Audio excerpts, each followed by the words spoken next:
Welcome to Fundu Money, your 24 into 7 buddy for all your money matters.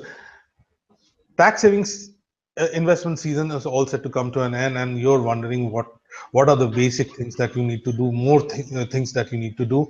And even in this 11th hour, you might just get an impulse to invest for your family's future, which is fair enough. But there are a lot of people who want to or who end up investing in the name of the children, tax saving investments. Should they be doing that? Does that make sense? Should you be doing it in your name? Even if it is these investments are for your children's future. A lot of people do tax saving investments with an eye towards their children's future. To answer these questions, luckily we have with us one of the leading financial experts of our country, Swami Saran Sharma, who in a very little while will tell us, give us the answers to these very important questions. So hang around.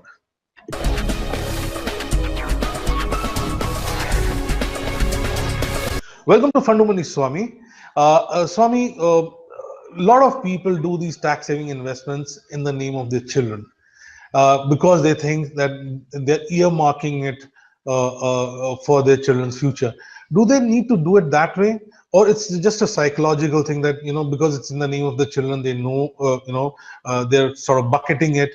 What are the other issues that might come?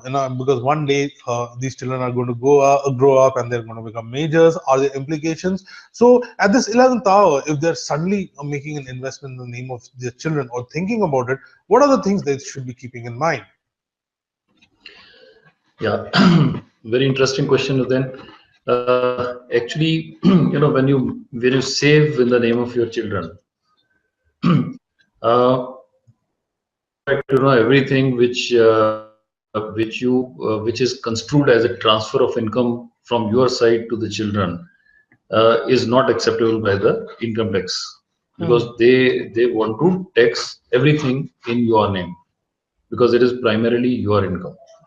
But in case of tax savings, which are essentially long-term investments, so by the time they mature, children will also be maybe adults.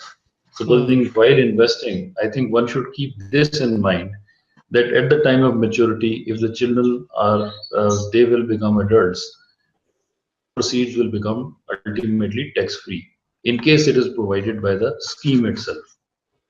Supposing if you are investing the name of your child in PPF, which is an exempt scheme, which is exempt at the time of investment. Interest earned on it is also exempt, and at the maturity, all proceeds are also exempt. So, and by that time, your child is also adult. So there will be no taxation implication there. Some schemes which, like, say, if it is a FDR, 5 years FDR in the name of your child. So at this stage, you may get a deduction, but all interest, everything when it matures, will have to be taxed in your income only. Okay. Then it can transfer to your child's income, because taxation will have to be with you, and then you can gift any amount to your child. That is a different matter. So one thing is coming out clearly. Much depends on what earnings that investment that you're making in the name of the child is. That earnings, the treatment, taxability of that treatment. If it's an interest, it'll get added to your income, and you pay more tax. So that's number one. If it matures when your child becomes a major, then that your child would then at that point getting taxed as a separate taxable entity, so that your child will be paying the tax. And if there are no returns in between, and it's a market linked sort of a thing, and equity kind of a thing, which has got an equity component, 65% or more, then you'll get, there's no tax in the interim. Even at the maturity, there's no tax. So one has to be very careful about this, even at this stage, to figure out whether you need to do it or not. Just because you're doing it in the name of the child doesn't mean that you're escaping the tax man. He's much smarter than all of us. So The other most important thing, which I think Swami would agree, is when you are investing in the name of the child and the maturity is happening, when the child is becoming major, the money goes to that individual. So your child will be an adult. The child technically and legally is empowered to take decisions on that money. So you need to remember that as well. So we hope these are some of the things that you would keep in mind if you're thinking of investing in your child's name. What are the other things that we missed out?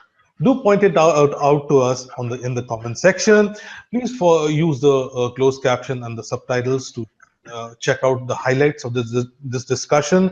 We are doing it through the Google Hangouts, so there are always internet slippages. Check out the description section. There'll be additional information. There could be additional links which you might find useful. Please stay connected with us on all leading social media platforms, and of course visit our website www.fundomoney.com.